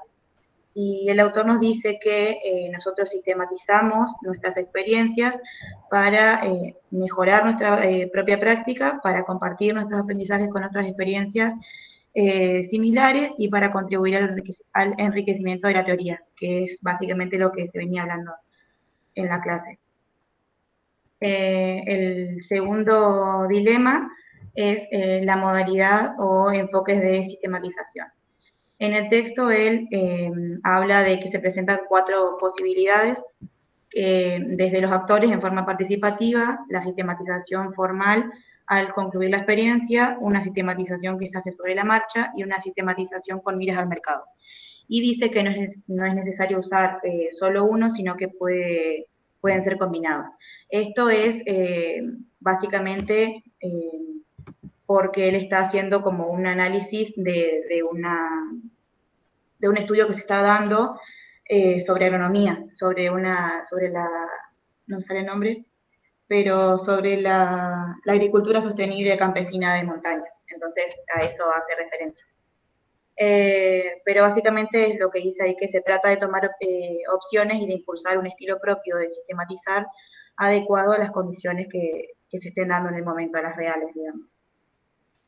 Y por último, el tercero es el proceso metodológico, las técnicas y los procedimientos. Este dilema habla de qué metodología se debe utilizar, qué pasos se deberían dar, cuáles técnicas usar, etc. Es semejante a lo que expliqué anteriormente, pero ahí le hace énfasis en que no es que hay una receta, sino que hay muchas posibilidades y que esto va a variar, depende de la realidad que se dé en la experiencia que se desea analizar. Pero que sí hay que determinar bajo qué criterio se elige una u otra metodología o técnica, por lo mismo que decía, digamos, por lo que convenga más en la situación. Y bueno, decía que había que tomar en cuenta 2 sentidos, que dice la secuencia global del proceso, que debe cuidar que tenga coherencia global en conjunto, y segundo, que las herramientas, que pueden ser casi infinitas y para cada momento del proceso. Registro, recuperación histórica, hacer análisis, síntesis, para comunicar, para socializar, etc. Y los desafíos que planteaba son 8. El primero es ámbito y alcance de la sistematización, y nos dice que el desafío se relaciona con poder enfrentar por lo menos 2 aspectos. El primero es la delimitación clara del objeto a sistematizar, es decir, qué experiencia, realizada en qué periodo y en qué lugar. Además de la precisión de alguno o algunos ejes de sistematización, es decir, de los aspectos principales en esa experiencia, digamos, lo que nos va a interesar o por la razón que vamos a sistematizar determinada experiencia. Y segundo, identificar las prácticas significativas que va a tener esta experiencia. Y lo que me llamó a mí la atención es que habla de que no son solo las mejores prácticas, sino que también sistematizar una experiencia fracasada nos ayuda a poder mejorar para las futuras, digamos. Segundo, en las condiciones, hay que crear condiciones para llevar a cabo la sistematización de las experiencias, y hay 2 terrenos, digamos, de las condiciones, las personales o las institucionales. Las personales habla de que hay una disposición a aprender de la propia práctica, la sensibilidad para dejarla hablar por sí misma y no hacer decir solo lo que nos interesa o nos conviene, que es lo que venía diciendo, digamos, que pensar en lo bueno y en lo malo que ha tenido una experiencia nos puede hacer crecer para la siguiente. Y en cuanto a las instituciones, el interés por impulsar una dinámica de equipo y no solo preocuparse por la estructura organizativa, tener un sistema de funcionamiento institucional, impulsar un proceso acumulativo de la práctica institucional, etc. Esto hace que una institución pueda avanzar. Tercero, la producción de conocimientos, que era lo que decía Rubén hace poquito, que decía que Si la sistematización realiza realmente una interpretación crítica del proceso de la experiencia vivida y extrae aprendizajes, quiere decir que genera un nuevo conocimiento. Es decir, que hay que tener en cuenta todo lo que se dio en las experiencias vividas, hacer un análisis crítico, una interpretación crítica, para poder así generar un nuevo conocimiento. El desafío es realmente, como dice allí, garantizar que se produzca un nuevo conocimiento a partir de los conocimientos existentes. No seguir siempre lo mismo, sino como que buscar mejorarlo. Después, la relación entre campesinos y técnicos que dice ahí, hablaba de 3 puntos y decía que la actitud con la que un técnico o una técnica se acercan a las personas en el campo, si están dispuestas a aprender también de ellas o no, esto va más al análisis, digamos. El contexto teórico, que tiene que ver con las referencias con las cuales nos hemos aproximado a la experiencia, con nuestra información, pero no solamente explícitamente académico o conceptual, sino también con los valores, las normas, los conceptos de moda, etcétera, que están presentes en el contexto, digamos, en el momento en que vamos a llevar a cabo la experiencia. Y el contexto institucional, que es lo que se valora como positivo o negativo, lo que se aprende de la relación con otras personas del equipo. Y lo que aclaraba y enfatizaba era que ver esta relación como un proceso de coaprendizaje es lo más fructífero, digamos, así todo con todas las implicaciones que esto tiene.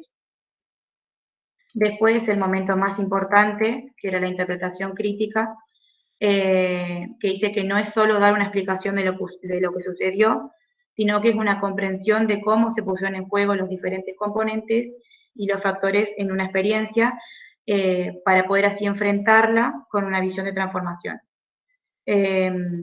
Debemos ser capaces de pasar de lo descriptivo y narrativo a lo interpretativo crítico, es decir, de poder no solo describir, digamos, qué pasó, sino entender por qué pasó. Y dice que por ello muchas veces se confunde sistematización con narración, descripción o relato de lo ocurrido. En el mejor de los casos se piensa que se trata de reconstruir históricamente la experiencia vivida. Si bien estos aspectos son importantes, en realidad son solo el punto de partida de lo que es la sistematización, que es interrogar una experiencia para entender por qué pasó lo que pasó. Después lo participativo, que dice que digamos, supone ver la forma de cómo los diferentes actores se van a involucrar en el proceso de sistematización. Después las opciones y los recursos metodológicos, y es más o menos lo mismo, digamos, claro, que sirva de base para elegir, digamos, qué herramienta va a ser más útil al momento de analizar, para así poder analizar, digamos, los diferentes momentos en un proceso de sistematización. Que bueno, acá los puse como para no olvidármelos, que es escoger una herramienta más adecuada para las circunstancias concretas, por ejemplo, para hacer un buen registro, para el ordenamiento y la clasificación de aspectos, para la recuperación histórica, bueno, etc. Y después el último, que habla de las pretensiones, las posibilidades, la utilidad y los límites. Hay 3 preguntas, digamos, que el autor expone, que dice que qué se puede y qué no se puede hacer con la sistematización, qué puede aportar la sistematización de una experiencia particular a otras, son válidas y generalizables las lecciones de una experiencia para otras. Y bueno, acá dice que la sistematización nos proporciona sugerencias, intuiciones, pistas, provocaciones desde sus propios aprendizajes, que incentivan a otras experiencias, pero que en ningún caso hablamos de una replicabilidad mecánica. Esto lo que quiere decir es que, si bien nos puede ayudar ver otras sistematizaciones, digamos, no es que van a ser siempre mecánicas y siempre igual, sino que, como decía, siempre va a haber herramientas o métodos o metodologías que van a ir cambiando con respecto al caso a tratar. Pero decía que el intercambio de saberes era muy importante y que el intercambio de aprendizajes ya interpretados era lo que debería ser, y no solamente un intercambio descriptivo de qué pasó. Y bueno, por último, marqué esta frase que me parecía como que resumía todo, que era que la sistematización de experiencias, de la manera que se haga, siempre es una crítica del proceso vivido. No se fijará tanto en los resultados como la evaluación, ni pretenderá abordar cualquier temática o problemática como la investigación. Si bien ayudará a dar seguimiento a la experiencia, no es en sí misma un mecanismo de monitoreo, sino un aporte crítico al mismo. Bueno, eso es lo que hice. Muchas gracias, Josefina. Muy bueno.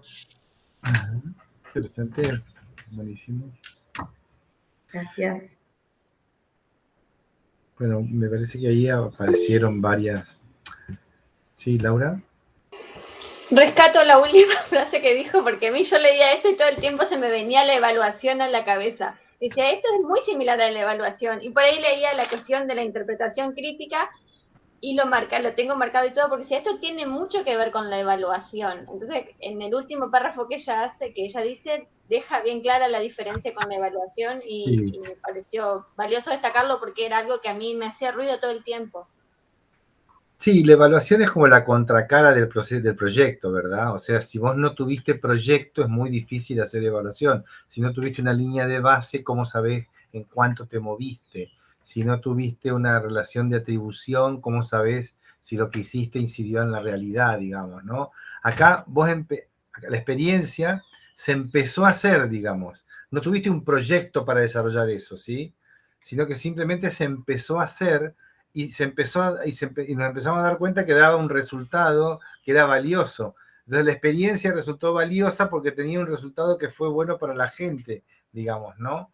Y entonces ahí dije, bueno, ¿y de dónde salió? No sé, se le ocurrió a alguien, entonces hay que sistematizar esto, digamos, ¿no? O sea, porque la evaluación es sobre un proyecto. O sea, por eso decimos que la evaluación y planificación son las dos caras de la misma moneda. Sí, ¿no? acá no hay proyecto. Acá no hubo es sobre sistematización de experiencia. Claro, no hubo una racionalización de qué era lo que íbamos a hacer, sino que hubo una experiencia que resultó valiosa, ¿sí? Entonces, por ejemplo, para dar un ejemplo ahí, digamos, para traer cosas. A ver, yo creo que, por ejemplo, en este tema de la pandemia, una cosa son los científicos viendo cómo se hace la composición de una vacuna, ¿verdad? Que es un método. Otra cosa es el método experimental de los científicos comprobando cómo con un grupo aplicando la vacuna y otro grupo aplicando un placebo, agua, digamos, ¿no? Y viendo qué pasa con los dos grupos, ¿sí? Ahora, mucho se aprendió en esta pandemia sistematizando experiencia, ¿sí? Porque no había, digamos. ¿Y dónde se sistematizó la experiencia? En las salas de situación de los ministerios de salud, donde llegaba la información que lo que estaba pasando en la realidad, y la gente miraba lo empírico y empezaba a tomar medidas respecto de eso empírico. Es bien el momento táctico operacional, digamos, ¿no? En el momento táctico operacional es muy, muy interesante esta idea de, digamos, cuando se hace el despliegue táctico, vos vas teniendo experiencias de campo, ¿sí? Por más que hayas planificado lo que vos vas haciendo en el campo, no es exactamente lo que estaba escrito en el proyecto o en el plan, sino que se te va generando una distancia, ¿verdad? Con la evaluación lo podés trabajar, pero también generás cosas desde la propia, digamos, del propio despliegue de la acción. En trabajo social decimos, bueno, con la intervención social también conocemos, ¿sí? O sea, no empecemos a leer, a veces es mejor intervenir socialmente que leer un libro sobre, digamos, ¿no? En ese sentido, bueno, no sé, tal vez ahí como quedaba un poco lo metodológico. Yo en experiencias de evaluación que yo he hecho, les digo, he trabajado con grupos focales, por ejemplo, y en algunas organizaciones con grupos focales de niños, con grupos focales de adultos, de adolescentes, y cada uno pensaba cosas diferentes sobre la experiencia que estábamos trabajando, ¿no? Después también con cuestionarios autoadministrados, o por ejemplo con pedirle a los grupos que ellos mismos hagan las preguntas que les surjan de lo que hacen, digamos, ¿no? O sea, ¿viste? No es armar uno el cuestionario, digamos, como sería en la investigación tradicional, sino promover que las personas armen el cuestionario a partir del cual se hacen a sí mismos preguntas, digamos, ¿no? En eso la sistematización es mucho más creativa que un proceso de investigación.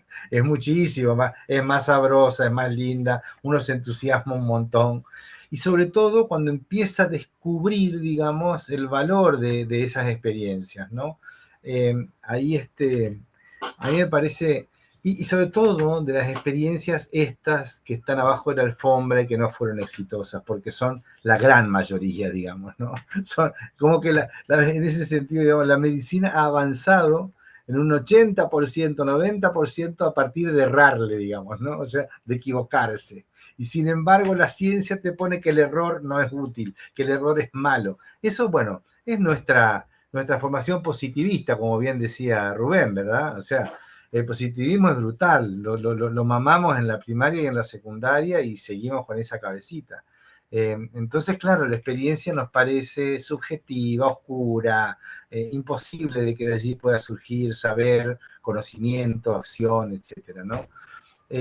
A mí me gusta, siempre, no sé si ustedes conocen esta canción de Silvio Rodríguez, que tiene una letra muy bonita, a ver si la pongo acá, que se llama Solo el amor, ¿no? Y me gusta esto porque dice, debes amar la arcilla que va en tus manos, ¿no? O sea, esta cosa, ¿no? Que digamos, la arena, la cosa que perdura, ¿no? Toda la cosa que el barro, ¿no? Que si vos no querés un poquito producir, digamos, el barro no se transforma nunca en un milagro, digamos, ¿no? Me parece un texto muy interesante, amar el tiempo de los intentos, ¿no? Cuando me dicen con el éxito, ¿no? Yo, a mí, antes que el éxito, me gusta contar todas las veces que lo intenté y me salió mal, digamos, ¿no? O sea, porque eso cuenta mucho más de lo que le pasa a la gente, a las instituciones, que el éxito, ¿viste? Cuando me está en el éxito, lo primero que hago es decir, a ver, pongo un poquito un encuadre, digamos, y quiero...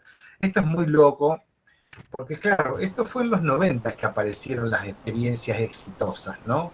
Y entonces ahí alguien se dio cuenta y dijo, no podemos decir exitosas, vamos a decir buenas experiencias, ¿no? O cómo es, a ver, cómo es que se decía las experiencias, no eran las exitosas. Es un poquito anterior a los 90, Mario. Sí. Esta idea del éxito, digamos, en la cual, digamos, se elimina el fracaso, es un poco anterior a los 90. No, sí, pero digo, en los 90 se dan las buenas prácticas, digamos. Eso te iba a decir, claro.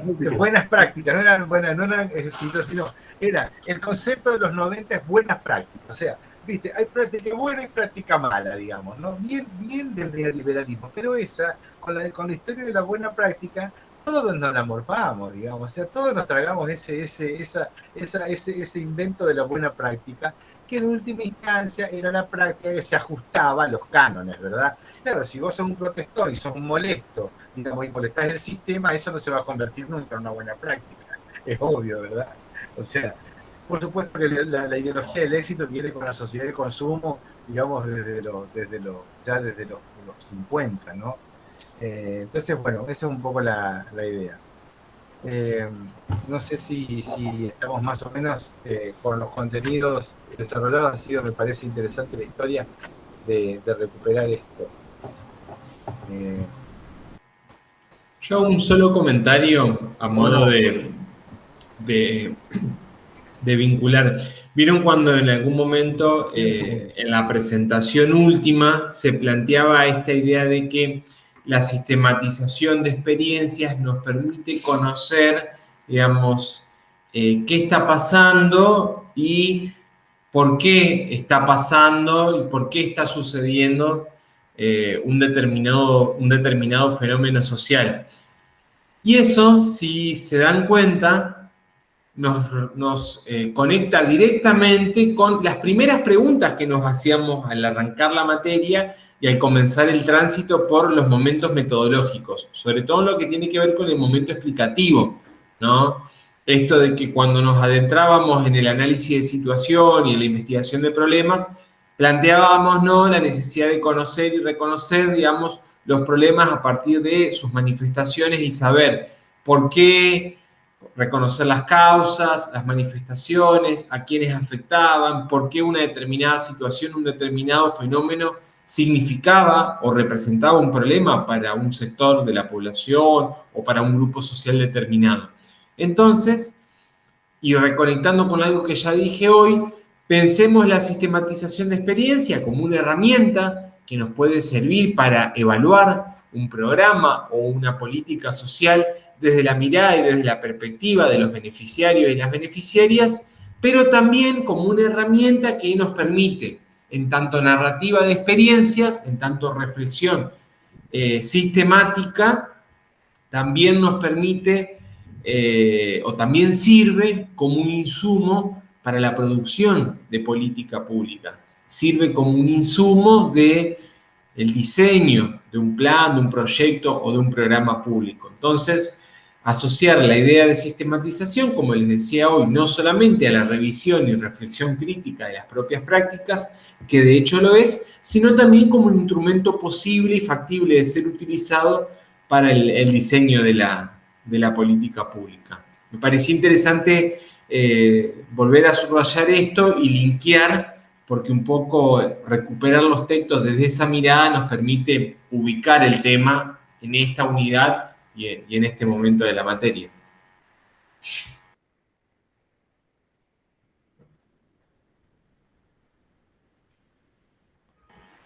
No sé si queda alguna otra pregunta o alguna otra consideración.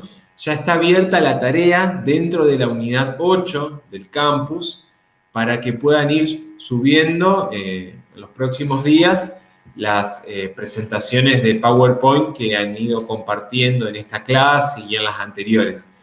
Es importante que cada PowerPoint comience, digamos, con el título, el texto asignado y, bueno, que esté claro quiénes participaron de esa elaboración, de ese diseño. No es necesario que lo suban los que trabajaron en grupos, no es necesario que lo suban repetido, pero sí, digamos, que en el archivo, vamos, en el título, puedan indicar los apellidos de las personas que formaron parte del grupo. Así eso facilita después el seguimiento de la tarea. Y también les evita, digamos, a ustedes tener que estar repitiendo la carga de exactamente el mismo archivo. Gracias, Maxi. Perfecto. Bueno, en todo caso, vamos cerrando la clase de hoy. No sé si Mario estará escuchando ahí, pero estamos en condiciones ya de ir cerrando. Sí, sí. Perdonen que tuve justo una situación doméstica de timbre. Bueno, muy interesante. Espero que ustedes puedan aprovechar, digamos, en el campo de sus tesis y de sus trabajos la herramienta de sistematización de experiencias, ¿no? Hay mucho trabajado, hay mucho hecho, hay muchas cosas que desde la ciencia política sería muy interesante que se recuperaran, porque me parece que la sistematización de experiencias es bastante necesaria en la ciencia política, porque tenemos dos lados de la ciencia política, ¿verdad? El más cuadriculado en el cual nuestra facultad realmente creo que no tiene mucho desarrollo, que es el tema de las encuestas, de ser especialistas en estudios cuantitativos de ciencia política, en todo lo que significa las herramientas de la investigación cuantitativa en ciencia política, que es la que predomina en los Estados Unidos y que es la que predomina en el mundo, ¿sí? En la facultad hay más una variante analítica, digamos, por lo menos para mí, Atilio, ¿no? Me parece que esa es la que marca el rumbo de la ciencia política, digamos, ¿no? El planeta, ¿no? Digo, porque me parece que es la que está marcando un poco desde hace rato. Sí, diga, Atilio.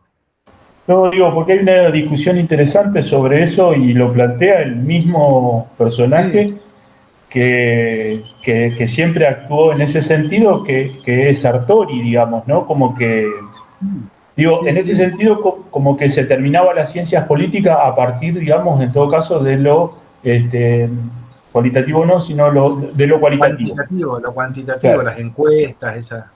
Exacto. Y hay un dato interesante, digo, y ahí viene la reflexión de algún texto que vos pasaste sobre O'Donnell, que dice, bueno, no, mirá, flaco, en esta parte todavía tenemos cosas para discutir que tiene que ver cómo fueron los golpes militares y cómo se empezó a armar la democracia. Digo, pero la discusión es cierto que la discusión está, la discusión es cierto, digamos, que también a la facultad, y creo que lo hablamos con vos, le cuesta, digamos, porque lo que estás haciendo acá es formar profesionales para un campo laboral que a veces, digamos, lo niega. Cuando vos decís, mirá, flaco, yo voy a salir a hacer encuestas, las voy a cobrar para hacer esto, porque esto es lo que es definitivo. No, bueno, la verdad que habría que profundizar. No, la verdad que es la encuesta. A ver, te digo, yo trabajé 6 años en una empresa de opinión pública, digamos, acá en Argentina y en Brasil también, y digo, no veo que en la facultad se desarrollen mucho esas habilidades. Los cursos de SPSS, digamos, los cursos de procesamiento de datos están ahora empezando a ser como demandados, ¿no? No sé, Rubén sabe más que yo de esas cosas, pero los cursos de SPSS en cualquier facultad de ciencia política se dan en el curso introductorio, digamos, que no podés hablar, digamos, si no manejás bases de datos y no manejás procesadores estadísticos, ¿no? Y está el otro lado que es el del análisis y el de las después está el de las políticas públicas. El tema está que, digamos, el del análisis se va para la teoría, digamos, ¿no? Y ahí quedamos entonces en una, no sé. Entonces me parece que esta idea de la sistematización de experiencias en ciencias políticas puede ser una herramienta interesante para construir conocimiento en el campo de la ciencia política, ¿no?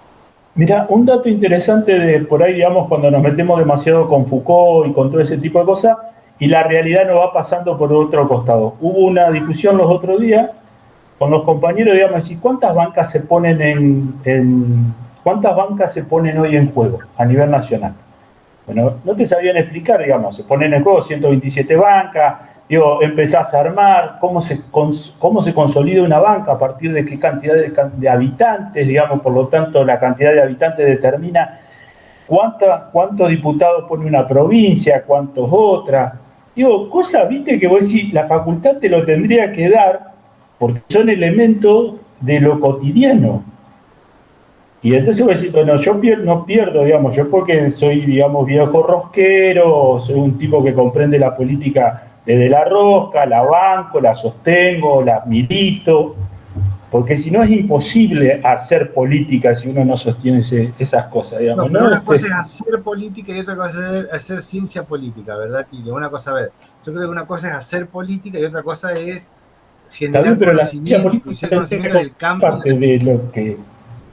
de esto. Sí, estoy de acuerdo contigo, simplemente lo que yo digo es que dentro de los métodos de la ciencia política tenemos el análisis, las políticas públicas y las encuestas, digamos, ¿no? O sea, la cuantitativa, que es la que finalmente tiene más, a ver, esa es la que está aceptada como la más prestigiosa en el mundo entero. Después lo analítico y después lo de las políticas públicas y el Estado, digamos, ¿no? Ahí me parece que falta la sistematización de experiencias, que la política tiene mucho para aprender de la sistematización de experiencias y que no se hace. ¿No? Esa es un poco la idea. Digo porque para tratar de poner esta propuesta de la sistematización dentro de un abanico o dentro de un menú de estrategias de investigación, que también existe esto, ¿no? Y que es interesante que también ustedes lo tomen, digamos, ¿no? Porque sobre todo es necesario producir estas cosas, me parece, desde el campo, ¿no? Desde el campo de la política, ¿no? Qué bueno. Así que bueno, muy interesante, muchas gracias Rubén, gracias Maxi. Creo que estamos, digamos, todos los que tengan ganas de seguir profundizando en este tema nos avisan, porque es un tema que nos gusta y que puede tener mucho jugo, que puede hacer puede sacar mucha historia, digamos, ¿no? Y bueno, muchas gracias y nos veremos entonces el miércoles que viene. Mario, para la clase que viene, ¿qué leemos? Tenemos ahí, la clase que viene es la clase sobre presupuesto público, ¿sí? Ahí le vamos a mandar un texto para trabajar eso, pero está hay un texto que se llama Planificación en un país federal, ¿verdad? De nuestro amigo de la CEPAL, se me fue el nombre ahora, es el amigo... Cetrángulo. El amigo Cetrángulo. Oscar Cetrángulo. Argentino, él. Que tiene un texto que se llama Planificar en un país federal, donde hay algunas de las cuestiones del tema presupuestario que vamos a desarrollar la clase que viene. Así que entonces, ese texto que está colgado en la unidad 6 de nuestro programa y de nuestro curso colgado en el campus, ahí lo pueden buscar en la carpeta de bibliografía y ese es el texto para lectura para la clase que viene, ¿sí? Así que bueno, ahí vamos andando. Muchas gracias. Nos vemos el miércoles. Gracias a ustedes. Gracias. Hasta el miércoles. Saludos. Saludos. Adiós. Chao, gracias. Muy bien.